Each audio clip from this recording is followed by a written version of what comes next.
Hello friends.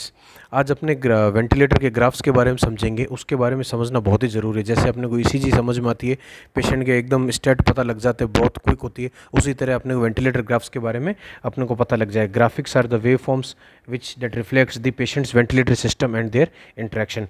इससे क्या करते हैं, अपने इंटरप्रेट कर पाते हैं, इवेल्युएट कर पाते हैं और ट्रबल शूट कर पाते हैं। मतलब इंटरप्रेट, अगर कुछ चेंजेस आ रहे हैं उसमें, ग्राफ के अंदर चेंज आ रहा है तो क्या मतलब रेजिस्टेंस या कंप्लेंस का कुछ इशू आ रहा है, इवेल्युएट करना है कि पेशेंट का रेस्पिरेशन आ रहा है कि नहीं आ रहा है, या कोई ट्रबल शूट हो रही है, उसमें कोई दिक्कत आ रही है, पेशेंट और वेंटिलेटर की एसिंक्रोनी हो रही है, तो अपने को पता लग जाएगा। डिजीज स्टेटस के बारे में पता लग जाएगा। तो ये बेसिक चीज़ें, पर्पस क्या है, तो मेन पर्पस यही है, लाइक ईसीजी होती है पेशेंट की, वैसे मैकेनिकल वेंटिलेटर से अपने को पता लग जाएगा। तो वर्क ऑफ ब्रीथिंग का भी अपने को इससे आइडिया लग जाएगा। अगर कंप्लायंस वाला ग्राफ राइट साइड में जा रहा है, लेफ्ट साइड में जा रहा है, कंप्लायंस प्रेशर और वॉल्यूम के ग्राफ से पता लग जाएगा। अब अपने इसके नेक्स्ट में चलते हैं। अपने नेक्स्ट स्लाइड की तरफ चलते हैं। क्या है, वेव फॉर्म्स। इस तरह की, किस तरह की वेव फॉर्म्स होती है, दो तरह की वेव फॉर्म हो सकती है अपने। एक तो इसको स्केलर्स बोलते हैं और लूप्स बोलते हैं। स्केलर्स क्या होता है, represents pressure, flow and volume on the Y axis. जो वाई एक्सिस के जो बनती है उसको अपने, जैसे ये ग्राफ हो गया, तो ये हो गया अपने एक्स एक्सिस हो गया और वाई वाई एक्सिस हो गया। तो वाई एक्सिस क्या होगा, वाई एक्सिस में क्या हो सकता है, प्रेशर हो सकता है, फ्लो हो सकता है, और क्या हो सकता है, वॉल्यूम हो सकता है। और एक्स एक्सिस पर टाइम ही होगा हमेशा। ठीक है, तो इसको स्केलर्स बोलेंगे। लूप्स क्या होता है, प्रेशर और वॉल्यूम, और या फ्लो और वॉल्यूम क्या होता है, मतलब लूप्स क्या होता है, वेरिएबल अगेंस्ट दी वेरिएबल। कोई भी वेरिएबल होता है उसके अगेंस्ट दी वेरिएबल होता है, उसको अपने लूप्स बोलेंगे। जैसे प्रेशर और वॉल्यूम दोनों वेरिएबल है, कंटिन्यूस चेंज होते रहते हैं, तो उसको अपने लूप्स बोलेंगे। स्केलर्स क्या, तो एक कांस्टेंट होगा, time is will be the constant against the variable pressure, flow, volume के लिए होगा। ठीक है, वेंटिलेटर मेजर्स एयर वे प्रेशर। हमेशा ध्यान रखना, वेंटिलेटर क्या करता है, एयर वे प्रेशर को मेजर करता है और एयर वे फ्लो को मेजर करता है। Volume is derived from the flow measurement. मतलब वेंटिलेटर में आप देखते हो कि बस वो क्या देखता है, एक वो फ्लो देता है ना, एयर ही तो देता है, उसको वॉल्यूम कैसे पता लगता है, वॉल्यूम पता लगता है एयर वे प्रेशर से। उसके एयर वे प्रेशर और फ्लो सेंसर है ना, उस आइडिया लगता है, तो वॉल्यूम उसी से डिराइव होती है। तो अब इस लाइन का क्या मतलब है, एक्सप्लेन करना चाहता हूँ कि अगर अपने को pressure and flow provide all information, मतलब प्रेशर और फ्लो के जो ग्राफ होते हैं वो provide all information necessary to explain the physical interaction between ventilator and patient. मतलब इसका कहने का मतलब है कि आपके अगर कोई भी अगर दो ग्राफ बोले इंपॉर्टेंट, तो प्रेशर और फ्लो का ग्राफ आपको पता होना चाहिए। उसी में अगर सबको पता लग जाएगा, वॉल्यूम तो उनसे डिराइव होता है तो हमें पता नहीं लगता। अब एक एक पता लगते हैं, एक एक ग्राफ की तरफ अपने चलते हैं। तो ये ग्राफ क्या कह रहे हैं, जैसे आप ये देखो कि एक तो मोड्स हो गए अपने, है ना, कौन से, एक तो वॉल्यूम कंट्रोल मोड हो गया और एक प्रेशर मोड हो गया। वॉल्यूम कंट्रोल मोड में प्रेशर का ग्राफ ऐसे होगा, आप देख रहे हो, क्योंकि एक प्रेशर बढ़ेगा। आप एक बार बस पिक्चर को असेस करिए, क्या फ्लो का ग्राफ देखो स्क्वायर फॉर्म में है, और वॉल्यूम का तो ये असिस्टेड, यानी कि इसका मतलब आ रहा है कि ये पॉज है, टी इंस्पिरेटरी पॉज दिया गया है। और प्रेशर मोड में का प्रेशर आपका डिसाइडेड है, वॉल्यूम कंट्रोल में आपका वॉल्यूम डिसाइड है तो वॉल्यूम फिक्स रहता है। और फ्लो क्या है, फ्लो डिसाइडेड है तो फ्लो भी फिक्स रहता है। फ्लो भी डिसाइड करते हैं ना अपने, लेकिन प्रेशर पेशेंट के कंप्लाइंस पर डिपेंड करता है और उसके रेजिस्टेंस है उस पर डिपेंड करता है। लेकिन प्रेशर मोड के अंदर प्रेशर आपने डिसाइड कर दिया, मान लो 25 का देना है और 8 का, जो भी आप प्रेशर आपने सेट किया, तो ये फिक्स हो जाएगा। केवल एक प्रेशर डिसाइड होता है और एक टी इंस्पिरेटरी टाइम है वो डिसाइड होता है। तो अपने क्या करते हैं, फ्लो इसमें डिक्सेलेटेड टाइप का होता है और वॉल्यूम खैर वैसे ही होता है। तो आपको इंपॉर्टेंट डिफरेंस पता लगना चाहिए। अगर आपको ग्राफ, वेंटिलेटर में आप ग्राफ देखते हैं, आपको पता लग जाना चाहिए कि ये कौन सा मोड है, वॉल्यूम मोड और प्रेशर मोड। इनके बारे में डिटेल चलेंगे, पर एटलीस्ट अपने को ये नॉर्मली पता होना चाहिए कि फोटो देख के पता लगना चाहिए कि ये कौन से ग्राफ है। तो इन ग्राफ से क्या पता लग रहा है, जो स्क्वायर फॉर्म फ्लो का ग्राफ अगर ऐसा आ रहा है तो वो कौन सा हो गया, वॉल्यूम कंट्रोल मोड, और ऐसा आएगा तो प्रेशर कंट्रोल मोड। प्रेशर में प्रेशर जो चीज़ डिसाइड होगी उसका ग्राफ फिक्स होगा।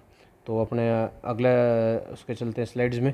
तो टोटल 5 ही ग्राफ होते हैं अपने पास में, एक तो 3 ये और दूसरा लूप्स।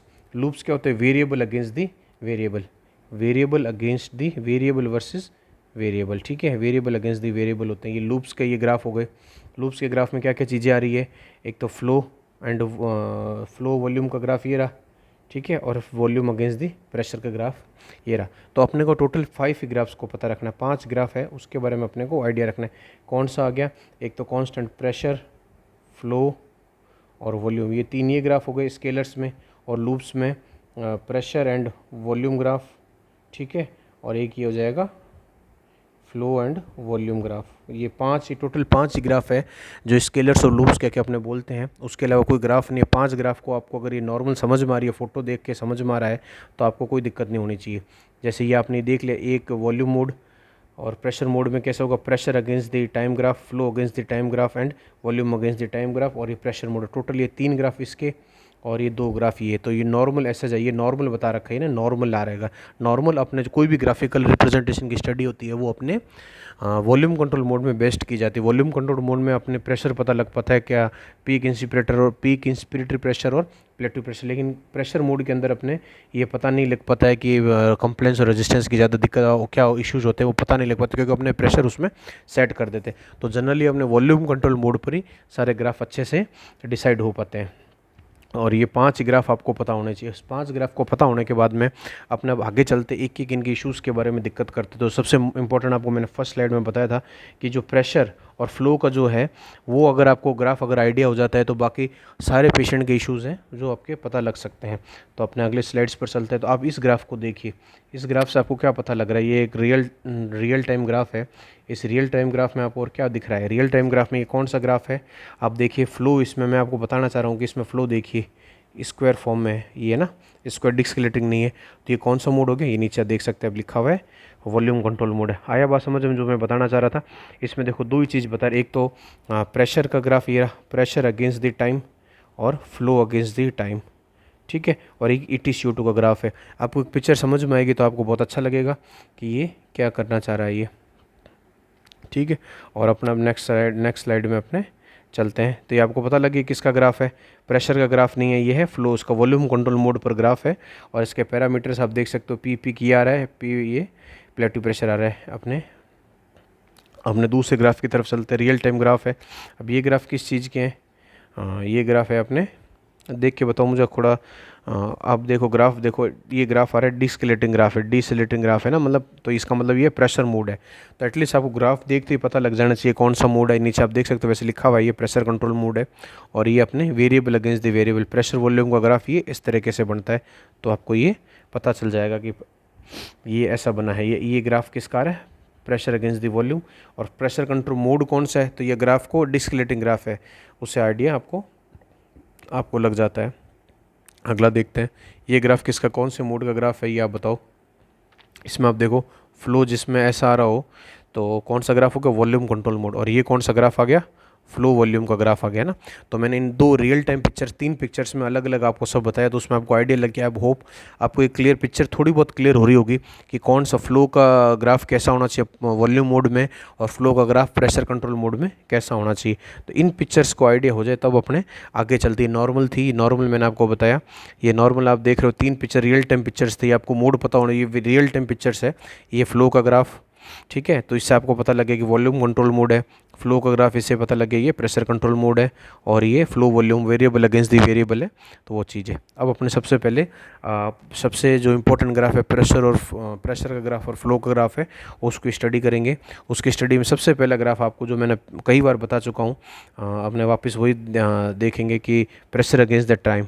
प्रेशर टारगेट मोड में प्रेशर, आपके प्रेशर टारगेट मोड है तो आपको पता है आपको फिक्स प्रेशर देना है। तो यहाँ पीप आपने मान लो 5 की रखी हुई होगी, 5 की पीप है, तो ये इतना जाके इतना बनेगा और ये फिक्स हो जाएगा। और अगर वॉल्यूम कंट्रोल में आ जाएगा तो थोड़ा सा ऐसा जाएगा, फिर ऐसा करके ये बनेगा। आगे बात समझ में आपको, ये वही चीज़ बता रहा है। और नीचे वही ये पीप आ गई, आपने 4 या 5 की पीप दी है, वो आ गई है 4-5 की। ये पीक इंस्पिरेटरी प्रेशर आ गया और ये प्लेटू प्रेशर आ गया। तो ये चीज़ बताना चाह रहे pressure versus time wave. X axis पर है टाइम है, एक्स एक्सिस पर टाइम है, और ये वाई एक्सिस पर ये है। तो प्रेशर चल रहा है, तो ये बस ये मोड का बताना चाहिए। अपने को मोड पता होना चाहिए ना, तो मोड बताए। तो अपने अगले स्लाइड पर चलते हैं। ये नॉर्मल प्रेशर टाइम ग्राफ है, तो इसमें ये चीज़ बता रहे हैं आपको, ये पीक इंस्पिरेटरी प्रेशर, ये प्लेटू प्रेशर है। वैसे जो अपने वेंटिलेटर होते हैं उसमें वैल्यूज़ आ जाती है, पीक इंस्पिरेटर प्लेटू प्रेशर की अपनी वैल्यूज़ दिख जाती है। अगर वैल्यूज़ अगर नहीं दिख रही हो तो अपने एक इंस्पिरेटरी होल्ड होता है, इंस्पिरेटरी होल्ड बटन होता है, उससे ये वैल्यूज़, उसमें वैल्यूज़ दिख जाती है प्लेटू प्रेशर और पीक इंस्पिरेटरी प्रेशर की। जो स्टार्टिंग का पार्ट हो गया तो ये इंस्पिरेशन इतना हो गया और ये एक्सपिरेशन हो गया। ये प्रेशर इतना जा रहा है, पीक इंस्पिरेटरी प्रेशर, फिर धीरे बंद हुआ, पॉज हुआ है, तो ये प्लेटू प्रेशर, और ये पीप इतना दे रखा है तो ये पीप आ गया। तो नॉर्मल प्रेशर टाइम ग्राफ ऐसा होगा। ये कौन सा मोड हो गया, वॉल्यूम कंट्रोल मोड हो गया। वॉल्यूम कंट्रोल मोड में ये ऐसा आएगा। तो ये no pressure against the time graph को डिटेल में अपने बात करें, स्टार्टिंग में अपने बात कर ली थी स्केलर्स और loops variable against the variable. Scalars तीन होते हैं, प्रेशर, वॉल्यूम एंड फ्लो। तो सबसे इंपॉर्टेंट अपने को बोला था प्रेशर और फ्लो, तो अपने प्रेशर अगेंस्ट द टाइम की बात कर रहे हैं, ये नॉर्मल कर्व बता। अब इसके अपने अब नॉर्मलिटीज़ की बात करेंगे। अभी अब नॉर्मलिटीज़ की बात करें अपने को, ये दो अब नॉर्मलिटीज़ आ गई सारी। ये आपको देखेगा ये पीक प्रेशर, ठीक है, आपको पता है। प्लेटू प्रेशर आपको पता लग गया। एक पॉज के बाद आता है प्लेटू प्रेशर, ये पीप है। ये ड्राइविंग प्रेशर, ड्राइविंग प्रेशर क्या होता है, ये वैसे एडवांस क्लास में, एडवांस जो अपने वेंटिलेटर की क्लास पढ़ते हैं उसमें आपको समझ में आएगा। बेसिक्स इसका यही है कि ये जो प्लेटू प्रेशर माइनस पीप, वो होता है ड्राइविंग प्रेशर माइनस पीप, ठीक है। ड्राइविंग प्रेशर क्या होता है, कोई भी जैसे अपने कोई भी बैलून फुलाते हैं, जो स्टार्टिंग जो रेजिस्टेंस आता है ना 5 to 10 सेंटीमीटर का, उसको जो उसके बाद वो थोड़े स्मूथली अपने कोई भी काम हो जाता है, तो वो ड्राइविंग प्रेशर होता है। किसी चीज़ को स्टार्ट करने में दिक्कत होती है, वो ड्राइविंग प्रेशर होता है। तो आप ये देख सकते हो, तो ए ग्राफ है वो है नॉर्मल ग्राफ है, अपना ए वाला ग्राफ है नॉर्मल प्रेशर टाइम ग्राफ। अब दूसरा बात करते हैं, अब एक वैल्यू में क्या आ रहा है, पीक प्रेशर ज़्यादा आ रहा है और प्लेटू प्रेशर नॉर्मल है। Elevated peak airway pressure without elevation of प्लेटू pressure. अब ये किस वजह से हुआ कि आपका पीक प्रेशर तो बढ़ गया लेकिन प्लेटू प्रेशर नॉर्मल है। प्लेटू प्रेशर जनरली आपके एल्वुलर प्रेशर को डिनोट करता है, ठीक है, जो एल्वुलर इसके अंदर प्रेशर है उसको डिनोट करता है। केवल ये नॉर्मल है और पीक प्रेशर बढ़ रहा है, इसका मतलब है उसके रेजिस्टेंस में इशू आ रहा है। केवल पीक प्रेशर बढ़ा है, इसका मतलब रेजिस्टेंस का इशू है, ठीक है। ये अपने को कैसा पता लगेगा, इंस्पिरेटरी होल्ड का बटन होता है वेंटिलेटर में, उससे अपने को पता लगेगा। तो क्या क्या हो सकता है, या तो उसको कोई ऑब्स्ट्रक्टिव डिजीज़ हो रखी हो, या ट्यूब किंक हो रखी है उसकी, या कोई सिक्रेशन आ रहा है, या वेंटिलेटर में पानी आ चुका है, तो इस वजह से केवल पीक प्रेशर उसका इंक्रीज़ हुआ है। इससे अपने को ये आइडिया लग जाएगा कि पीक प्रेशर इंक्रीज़ है तो कोई रेजिस्टेंस का इशू, बाकी सब नॉर्मल है। अब एक और कंडीशन देखते हैं, फर्स्ट नॉर्मल हो गई, सेकंड आपको पता लग गया कोई रेजिस्टेंस है, सेकेंडरी टू रेजिस्टेंस। तीसरी कंडीशन क्या होगी, पीक प्रेशर एलिवेटेड है एंड प्लेटू प्रेशर भी इंक्रीज़ है। अब मान लो जब इसके प्लेटू प्रेशर किसको डिनोट करता है, एलिवुलस को, एलिवुले वाली के ना, तो अब ये इंक्रीज़ हो रहा है और ये भी इंक्रीज़ हो रहा है, तो इसका मतलब आपके, इसका क्या मतलब हुआ, इसका मतलब आपके लंग्स की कोई पैथोलॉजी है, आपके लंग्स के अंदर कंप्लाइंस के इश्यूज़ है। लंग्स की पैथोलॉजी चाहे निमोनिया हो, ARDS हो रहा हो, कोई इन्फेक्शन हो रहा है, निमोनिया वगैरह, कोई पस आ रही है, जो कोई भी इश्यूज़ है उसकी वजह से दोनों प्रेशर इंक्रीज़ हो रहे हैं, तो अपने को उसका सॉल्यूशन करना पड़ेगा, पीक प्रेशर और ये प्लेटू प्रेशर। और डी वाला ग्राफ क्या है, आपने जो सेट कर रखी है, अब जब मान लो आपकी ये भी बढ़ जाएगा, ऑटो पीप आपने सेट तो इतनी कर रखी है, मान लो 5 की पीप कर रखी है, पर लेकिन एक्स्ट्रा पीप आने लगी, तो मतलब एक्स्ट्रा पीप आने लगी तो ड्राइविंग प्रेशर और बढ़ जाएगा। तो सारा का मान लो आपको बेस है 5 से स्टार्ट करना था, 5 से स्टार्ट करते हो तो 20 तक जाता है, लेकिन जब आप स्टार्ट 15 से करोगे, मतलब 10 से, मान लो 10 से स्टार्ट करोगे तो अपना भी ज़्यादा बढ़ेगा, तो इसके अंदर क्या हो गया, ड्राइविंग प्रेशर भी ऊपर हो गया, तो ये ऑटो पीप का इशू है। तो 4 पैथोलॉजीज़ मैंने आपको इसमें बता दी। चारों पैथोलॉजी कौन सी है, सबसे पहला ग्राफ नॉर्मल, ठीक है, दूसरा ग्राफ इसका क्या है, ऑब्स्ट्रक्टिव डिजीज़, तीसरा ग्राफ क्या है, रेजिस्टेंस, कोई लंग्स की पैथोलॉजी हो, और चौथा ग्राफ इसका ऑटो पीप की वजह से है। आई होप आपको ये पिक्चर अब समझ में आ गई है कि इसमें क्या क्या दिक्कत है। अब अपने ये प्रेशर अगेंस्ट दी टाइम का ग्राफ है, ये मोस्ट कॉमन अबनॉर्मलिटीज अपने को दिखती है, और अब आपको ये समझ में आ गई होगा। अब अपने आगे चलते हैं, ये है अब आपको, अब मैं जो अपनों ने पढ़ा है अब उसका ट्रीटमेंट भी करना पड़ेगा। अब आप कह रहे हाई पीक प्रेशर की अलार्म बज रही है, जनरली अपने क्या करते हैं भाई, अलार्म बज रही है तो अलार्म को पॉज कर देते। अब आपको अलार्म को पॉज नहीं करना है, अब आपको देखना है उसका प्लेटू प्रेशर चेक करो। अगर आपके वेंटिलेटर हैं ड्रैगर वाला एनेस्थीसिया में, तो उसमें लिखा हुआ आता है प्लेटू प्रेशर पीक प्रेशर। तो अपने जो वेंटिलेटर जो अपने ICUs में रहते हैं वो एनेस्थीसिया वर्क स्टेशन नहीं होते, तो उनमें क्या हो, एक इंस्पिरेटरी होल्ड बटन होता है, उसको दबाने से पता लगता है। अगर इंस्पिरेटरी होल्ड दबाने से ये नॉर्मल आ रहा है, मतलब प्लेटू प्रेशर, ये होगा प्लेटू प्रेशर नॉर्मल आ रहा है, तब अपने को क्या करना चाहिए, इसका मतलब increase, there is increase in resistance का इंक्रीज है, तो या ET tube kinking, biting, mucus plug, airway secretion, या ब्रोंकोस्पाज्म है, सॉरी। तो रेजिस्टेंस का पता लग रहा है आपको, वही बताया था। अगर प्लेटू प्रेशर नॉर्मल है, इसका मतलब एल्वुलस नॉर्मल है, एयर रेजिस्टेंस ऊपर वाला मतलब पीक इंस्पिरेटरी प्रेशर बढ़ रहा है, तो आप उसको सक्शन करो, ठीक है। सिडेशन दो, पेशेंट अगर कुछ किसी वजह से रेजिस्टेंस सिडेशन करो, ब्रोंकोडायलेशन थेरेपी करो, है ना, तो इससे आपका ये प्रॉब्लम सॉल्व हो जाएगी। और कंप्लाइंस का इशू है तो ये न्यूमोथोरैक्स, एल्वुलर इडीमा, वही पानी भर गया है, कोई इंट्यूबेशन गलत हो गया है, एब्डोमिनल प्रेशर, चेस्ट रिक्सेशन, कोई इंजरी वजह से ऑटोपीप हो रखी हो, इसका ट्रीटमेंट क्या है, जो अंडरलाइन कॉज है उसको ट्रीट करेंगे। या तो आई रेशियो कम कर दो, अगर वो कुछ ज़्यादा हो रहा है ना, तो रेशियो थोड़ा सा कम कर दो। रेशियो कम करने से रेस्पिरेटरी रेट ज़्यादा बढ़ जाएगी, ऑटोपीप की सॉल्यूशन। हाँ, ये आई रेशियो बढ़ाना पड़ेगा, आई रेशियो और auto PEEP decrease the respiratory rate decrease करने से ये वैसे आई रेशियो इसमें बढ़ेगा। ओके, टेम्पोरली डिस्काउंट वेंटिलेटर और इस auto PEEP is increase I ratio, increase I ratio मतलब इंस्पिरेट टू एक्सपिरेटेड टाइम, मतलब टाइम थोड़ा ज़्यादा दे दो, उससे ऑटोपीप का सॉल्यूशन हो जाएगा। तो आपको होप ये स्लाइड समझ में आई होगी पीक प्रेशर की, तो कॉज होता है उसका, ये ट्रीटमेंट हो जाएगा। ठीक है, नेक्स्ट स्लाइड में अपने चलते हैं। अब आप सीवियर अस्थमा में वही वाली बात बताई मैंने आपको, सीवियर अस्थमा है। सीवियर अस्थमा मतलब क्या हो गया, massively increase peak inspiratory pressure है। पीक इंस्पिरेटरी प्रेशर इंक्रीज हो गया तो अपने को क्या होगा, प्लेटू प्रेशर अनचेंज्ड एंड सब नो गैस ट्रैपिंग है, सब सही आ रहा है, तो आपको अस्थमा को ब्रोंकोडायलेशन थेरेपी आपको चलानी है। ठीक है, अगले स्लाइड में चलते हैं। अब अपने कुछ इसी वॉल्यूम, अब एक कुछ ग्राफ्स और देखते हैं अपने ना। तो पुराने अपनों ने ग्राफ अपने pressure against the time graph देखे हैं ये, ठीक है। अब अपने प्रेशर अगेंस्ट द ये ग्राफ देखेंगे अपने एसआईएमवी मोड में क्या होता है। एसआईएमवी मोड में ये जो नीचे जो एक ट्रिगर आ रहा है, कुछ ग्राफ अपने को, एक तो नॉर्मल मैंने बता दिया वॉल्यूम कंट्रोल मोड में, प्रेशर कंट्रोल मोड में एक आपके ये एसआईएमवी टारगेट वॉल्यूम टारगेट है ना, वॉल्यूम में ही है। तो इस वॉल्यूम में क्या रहेगा आपको कि नीचे छोटे छोटे आ रहे हैं, ये क्या आ रहा है, पेशेंट के ट्रिगर है। पेशेंट के ट्रिगर का क्या मतलब हुआ कि पेशेंट ट्रिगर लेना चाह रहा है लेकिन इनइफेक्टिव ट्रिगरिंग है, इसको क्या बोलेंगे अपने, पेशेंट ट्रिगर कर ही नहीं पा रहा है। ठीक है, ये फ्लो में अपने दे रखा है, ये फ्लो में से आ रहा है, इनइफेक्टिव ट्रिगरिंग। ठीक है, पेशेंट को इनको बोलेंगे, मतलब पेशेंट, इसीलिए आज के टाइम में एसआईएमवी मोड थोड़ा ऑब्सोलेट हो चुका है, उसके साथ में अपने प्रेशर सपोर्ट जोड़ते हैं या वॉल्यूम कंट्रोल जोड़ते हैं ना, एसआईएमवी प्लस प्रेशर सपोर्ट यार, वॉल्यूम सपोर्ट को वॉल्यूम कंट्रोल या वॉल्यूम सपोर्ट जोड़ते हैं ना, वॉल्यूम टारगेट मोड जोड़ते हैं अपने। अब ये प्रेशर सपोर्ट वेंटिलेशन में, तो प्रेशर सपोर्ट वेंटिलेशन में क्या हुआ इसके, तो आपने जब प्रेशर सपोर्ट कर दिया तो प्रेशर सपोर्ट करने से इसके क्या हुआ, जो प्रेशर ये नॉर्मली देखो ये वॉल्यूम कंट्रोल है ना, वॉल्यूम टारगेटेड वेंटिलेशन में प्लस प्रेशर सपोर्ट, तो ऐसे ही जाएगा आया।